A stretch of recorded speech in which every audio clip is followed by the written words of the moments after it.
Hello, my name is Federico and I'm a private investigator at Intertect. I'm going to explain you today how VPN works.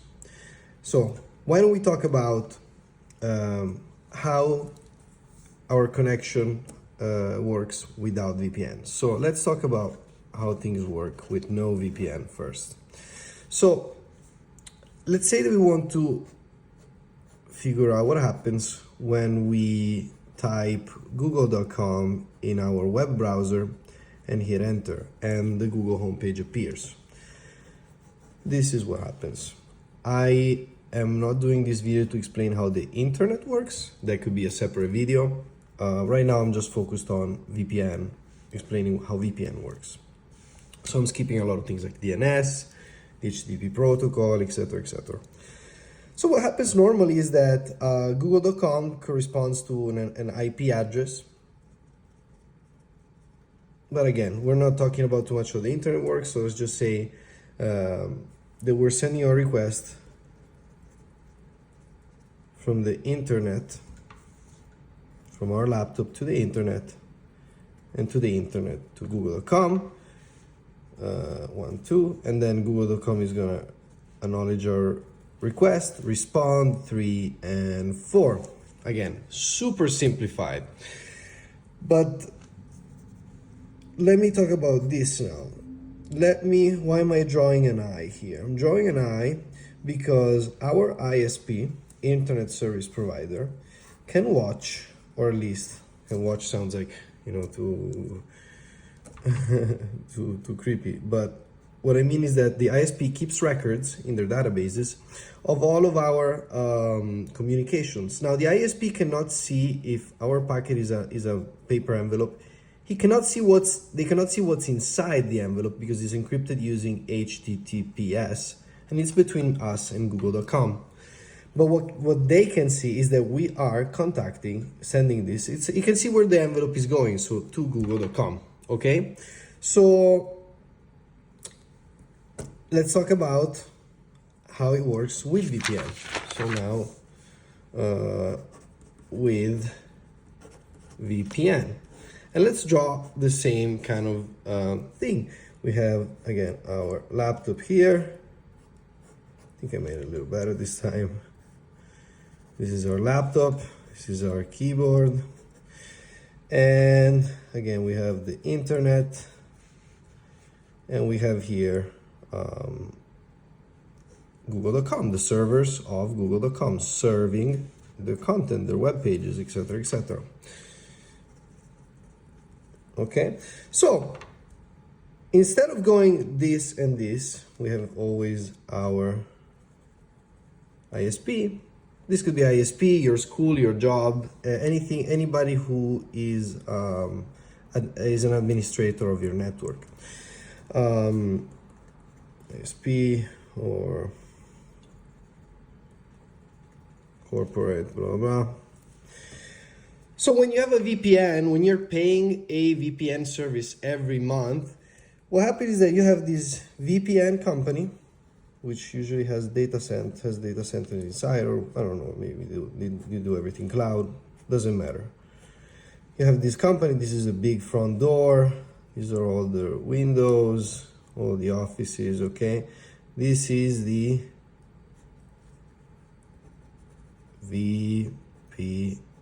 This is the VPN company, okay? So what happens is that now we use cryptography, which is hiding information using fancy math, college level, graduate level math, definitely above calculus.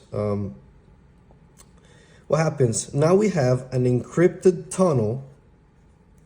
Okay, this is an encrypted tunnel. And inside this tunnel, now we're gonna send our requests, okay?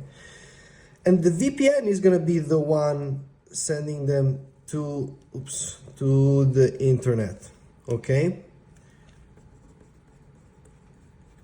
And now through the internet, they get routed through many nodes and they find their way to the IP address of google.com. Google.com says, okay, he sees this envelope coming from the VPN company and says, okay, let me send you back my content. So now this is 1, 2, 3, 4, and the packet from Google gets to the VPN company, 5, and the VPN company, because I pay them and they have me in their client list, in their database as one of their users, they know that they have to forward me this envelope that comes from Google, and then finally the Google homepage appears on my browser. Now, what does the ISP or whoever has eyes on our network see? What they see is that we're only contacting this VPN, while in this case, if we were contacting facebook.com or let's see, Facebook or Wikipedia, right? The ISP would know that we're contacting Google, it would know that we're contacting Wikipedia, it would know that we're contacting Facebook. In this case, again, all these other websites, it wouldn't know who we're contacting. It would only know that we have a connection with this VPN, and that's it. Now, does that mean I'm anonymous? I can, I can hack the world. I can do all sorts of movie crimes. No. Because the VPN is a company. This company has a CEO. This company is in a country that has laws. So if you do something really bad to Google, Google is gonna find out, is gonna involve law enforcement, who's going to make pressures to this company to release your information, and then they get your IP address. And I know that there's a lot of VPN companies that say we don't share with law enforcement, we don't, we keep everything private. But again, first of all, you shouldn't be doing anything bad on the internet, because at the end of the day, there's a lot of really smart people that will figure it out if you do enough damage, if you do enough, if you get noticed enough. And second of all, use VPNs as a way to conceal your traffic when you're at an internet cafe or somewhere where you don't, at a public Wi-Fi, right? VPN can also be your own company, right? You pipe all of your, let me actually make this extra slide. A cool use of VPN, company VPN, is that you have all of your workers, these are all of their laptops. Oopsie, I'm really slacking here with the doodling. But here's the laptops on worker 1, 2, 3. They all are going to connect to your company. Cool company. The broker established this encrypted safe tunnel to your company, to which they can communicate, right, and do work and blah blah blah.